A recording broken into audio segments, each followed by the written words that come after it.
Essa história toda tá nos levando a Feiticeira Escarlate, ao filme do Shang-Chi e a realidades alternativas, multiverso e Kang. Sem brincadeira nenhuma, por mais que algumas pessoas neguem, a Marvel pode recuperar várias coisas que foram apresentadas no especial de Halloween do Lobisomem, para fazer conexões poderosas e dizer, olha lá, tava lá o tempo todo.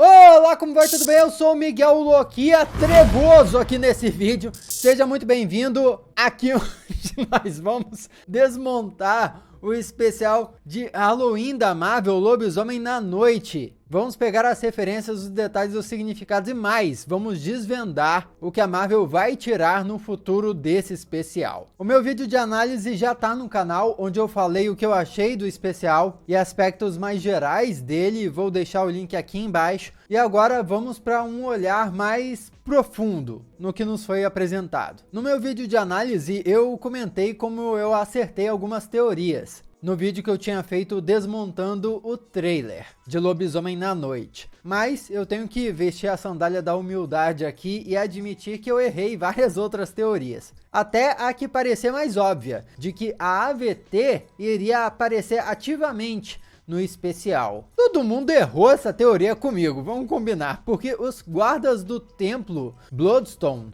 ou Pedra de Sangue, parecem muito a AVT. Mas, em entrevista, o diretor deixou claro que o especial não era conectado a nada, desmentindo a participação do Blade e do Cavaleiro da Lua, inclusive. Porém, é bizarro a Marvel fazer os personagens, os guardas aí do Templo Bloodstone tão parecidos com a AVT. Então, quem sabe, com a repercussão, eles não possam corrigir o curso e dizer que sim, era a AVT ali e sim, estava tudo planejado desde o início.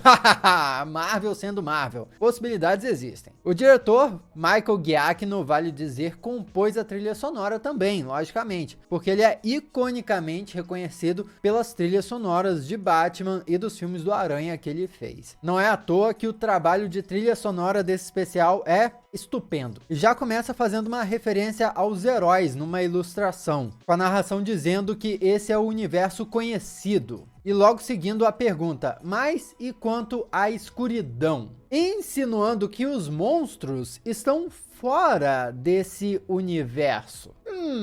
Segura esse jogo de palavras. Eu sei que é só um jogo de palavras, mas segura. A primeira ilustração é de um homem morcego, também conhecido como Bruce Wayne ou Batman. Brincadeira. Não é o homem morcego, é o morcego humano, possivelmente um vampiro. E o busto dele aparece no salão numa cena muito intrigante, porque o Jack diz que já lutou com ele muitas vezes e nunca apareceu tão vivo. Seria aquele, então, o Drácula. Por quê? Porque o Jack Russell, na sua origem nos quadrinhos, já nasceu como um lobisomem por uma maldição que começou com um ancestral dele, que tentou matar o Drácula. Só que uma lobisomem, serva do Drácula, mordeu ele, e essa maldição acabou ficando na família. A princípio ficou dormente nos filhos desse ancestral, até ser ativada quando o pai do Jack Russell leu uma cópia do Darkhold, e aí pronto. O pai do Jack Russell, lobisomem, e o Jack Russell, lobisomem. Então, a origem do Jack tem tudo a ver com vampiros e especificamente o Drácula. Mas, será que a série já estragaria o Drácula assim, colocando ele morto em uma série? É um personagem muito importante para apresentarem assim de cara. Ainda mais importante para um outro super-herói prestes a ser apresentado, o Blade. Eu imagino que guardariam um personagem do calibre do Drácula para aparecer num filme do Blade. Só estaria ok, eu acho, esse busto aí ser do Drácula mesmo, se isso tudo fosse em um outro universo. Calma.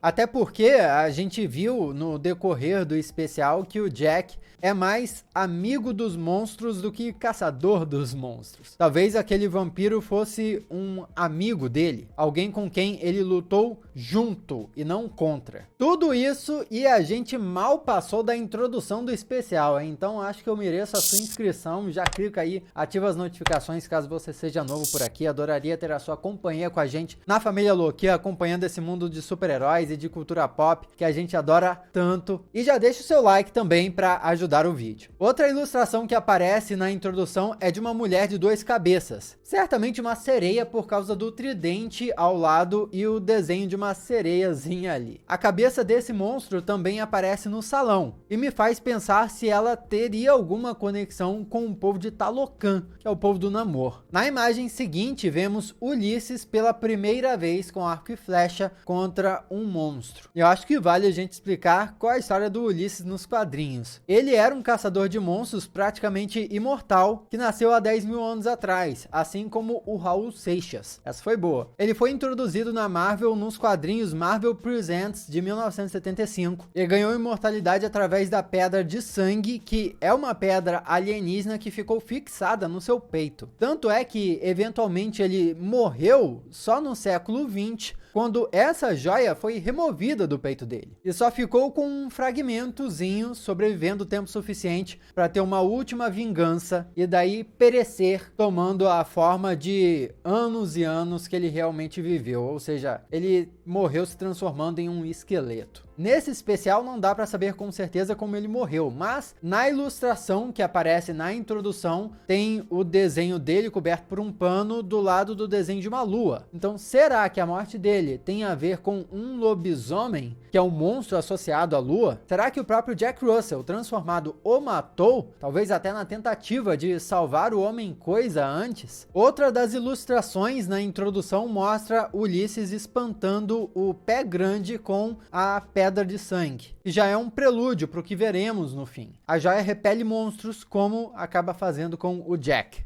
No salão também temos um pé grande na parede, que também é chamado de Sasquatch, e na Marvel, o Sasquatch é um herói e membro da Alpha Flight, a super equipe de heróis do Canadá. Jack vai entrando no templo e passa pelo corredor do lado da parede, onde está o desenho de um lobisomem sendo morto. Um lobisomem num visual clássico, que é diferente do visual dele transformado, o que me faz teorizar que 1. Ele não é um lobisomem comum. 2. O desenho é simplesmente estilizado, que é muito possível. 3. O artista que desenhou aquilo não sabe como é um lobisomem de verdade naquele universo, porque fora o desenho não tem nenhuma cabeça de lobisomem empalhada por ali. Ou 4. Todas as opções anteriores. Só que o mais importante é a ilustração do outro lado, na outra parede, que mostra outro monstro sendo morto. Muito semelhante a Gorr, o carniceiro dos deuses, mas não do filme, e sim o dos quadrinhos. Ou alguém da raça Twi'lek de Star Wars, mas aí seria sacanagem, né? Por que alguém tá matando Twi'lek aí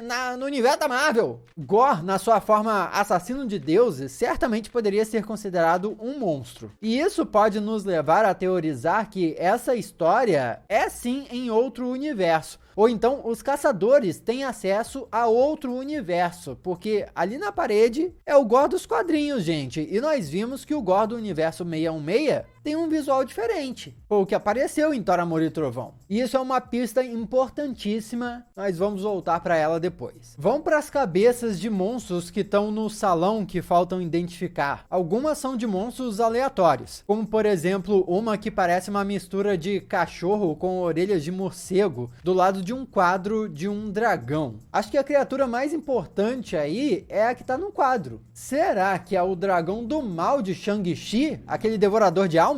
Ou pelo menos uma criatura da mesma espécie no universo Marvel? Outra cabeça empalhada é a de um abominável homem das neves, ou Yeti, que é parecido com um pé grande, só que branco. E a cabeça de um demônio bizarro que parece Chernobog da Marvel, que é um deus eslavo maligno que em uma história recente apareceu recrutado pela Guarda Invernal, que é tipo os Vingadores russos. E uma das cabeças parece a do monstro meio peixe que o Ulisses derrotou no primeiro quadrinho dele. Os caçadores são todos bem estilosos, mas não fazem referências diretas a personagens das HQs. Porém, é intrigante notar como cada um parece representar uma cultura. Tem ali um caçador do sul da África, um que é do leste asiático, uma de branco representando o norte da Ásia, ali aquela região da Rússia e tal, e o barbudão Papai Noel, que é da Europa. Jack Russell, claro, é latino, e a Elsa Bloodstone é americana. Eu tô maluco ou essa geografia tá certa? A Elsa chega no local. Vamos falar dela nos quadrinhos. Ela foi treinada de uma forma muito rigorosa pelo pai, até abusiva, e deve ter sido algo similar no UCM. Afinal de contas, ela não deixou à toa. Nas HQs, no caso, ela herdou a joia que o pai usava no peito e passou a usar numa gargantilha. E a joia dá a ela mais força, mais resistência, regeneração acelerada, do tipo quase nível Deadpool mesmo. Além de vida longa e uns poderes místicos. O que não parece ser muito diferente do que foi retratado aqui. Mas se a Elsa, na história do especial, não treinou com o pai, ela treinou com quem? Pode ter treinado com uma viúva negra, já que o estilo de luta dela é bem similar ao estilo da Natasha Romanoff. E também, ó, a cena dela correndo com o Homem-Coisa no labirinto lembra muito a cena da viúva correndo do Hulk depois dele se transformar no primeiro Vingadores. Só que o programa das Viúvas Negras foi desativado depois do filme da Viúva Negra. E a gente sabe que a Natasha, bateu as botas. Será que foi com alguma Viúva Negra de um universo alternativo?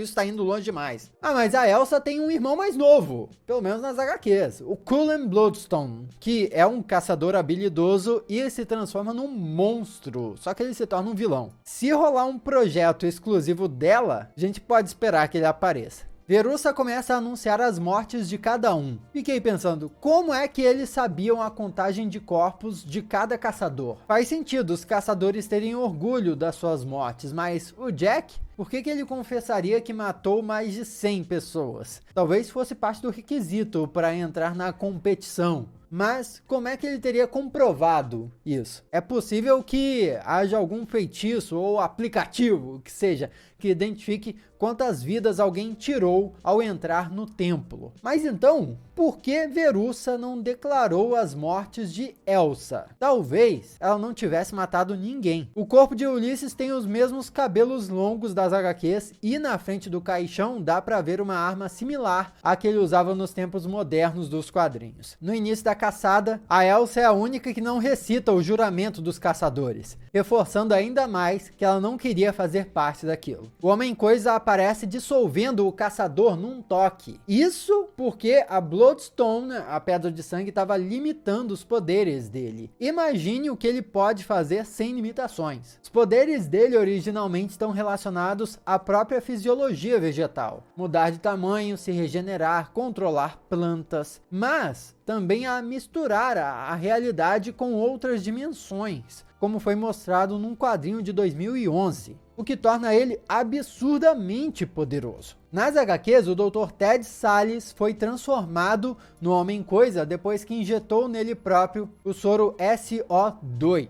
Um soro que transformaria ele numa espécie de super soldado, imune a qualquer tipo de toxina, porém tornava o seu usuário instável e o transformava num monstro. E ao mesmo tempo ele sofreu um acidente e caiu em um pântano místico. Esse mesmo pântano era um nexus para toda a realidade, do qual ele vira um guardião. É essa parte de ser guardião do Nexus que dá a ele essas capacidades de controle de realidade a certo nível. E é isso que poderia ser muito explorado no futuro. Quando ficam presos juntos, o Jack conta para Elsa que as famílias nos seguem, ficam com a gente como se fossem uma atmosfera, fazendo uma referência à maldição de lobisomem que ele traz de família. E continua dizendo que às vezes pensa que fazendo uma coisa dá para mudar tudo e não ser como ela, as famílias no caso. Ou seja, talvez ele já tenha tentado desfazer a maldição, mas não tenha conseguido. E por último, ele ouve o gemido do Homem-Coisa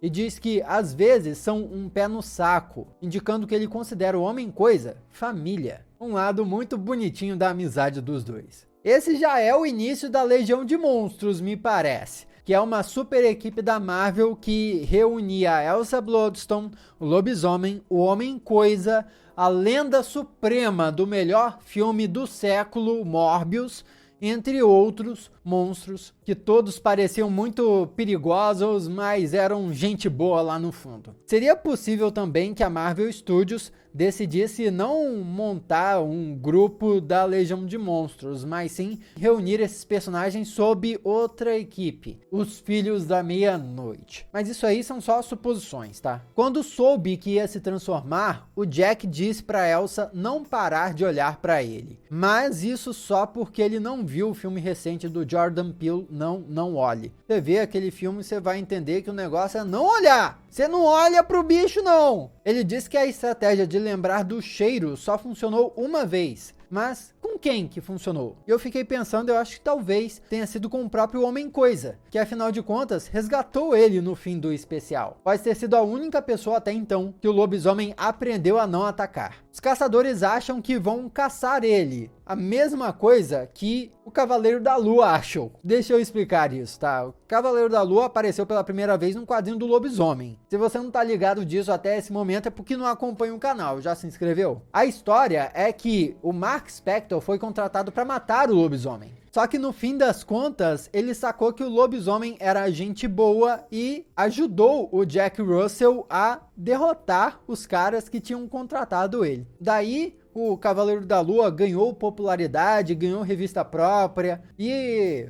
a história continua. A Elsa sobreviveu ao lobisomem o chamando pelo nome, assim como tinha feito com o Homem-Coisa, e também seguiu a dica de manter o contato visual o tempo todo. O que significa pra mim que agora ela tá dentro do pequeno círculo de confiança da fera. Os dois funcionaram bem juntos nesse especial, ela cuidando dos caçadores, o lobisomem descendo a porrada nos soldados, e eu chutaria que quando um aparecer de novo, o outro vai aparecer também. Mas tem outras coisas de explodir cabeça que eu queria conversar especificamente aqui no final. Primeiro, a pedra de sangue emite o vermelho, que é a única cor que se destaca no preto e branco do especial. Assim como o vermelho era a cor que se destacava nos primeiros episódios de WandaVision. Isso porque em WandaVision, vermelho era a cor dos poderes da Wanda, que criou o Rex, aquela estrutura mágica que transformou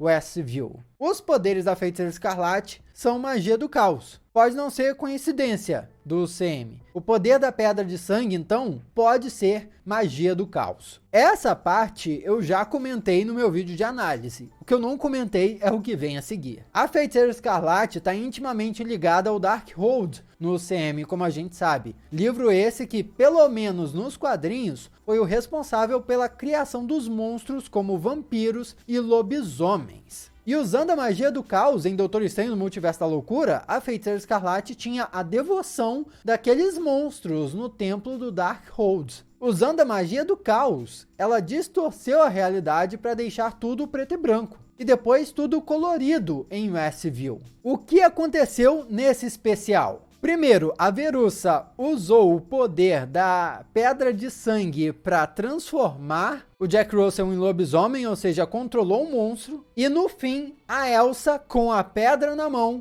começa a tornar tudo colorido. Nesse caso, o poder da Pedra de Sangue também seria manipulação da realidade em algum aspecto. Magia do caos na sua mais pura forma. O UCM pode ter apresentado um artefato capaz de conter a Feiticeira Escarlate. Caramba, talvez para os Bloodstones, as bruxas ou a própria Feiticeira Escarlate seja até considerada um monstro, o que já é uma grande coisa. Agora passando para outro ponto e a presença da AVT nesse especial. Sim, eu sei, nada confirmado. Porém, nós vimos em Loki, em um diálogo do Mobius no episódio 1, que a AVT tem vários departamentos. Um dos departamentos poderia ser o controle de criaturas sobrenaturais. Talvez a AVT e o culto Bloodstone já sejam associados, porque a AVT use os Bloodstones para caçar monstros pelo multiverso. E quem comanda a AVT agora é o Kang, né?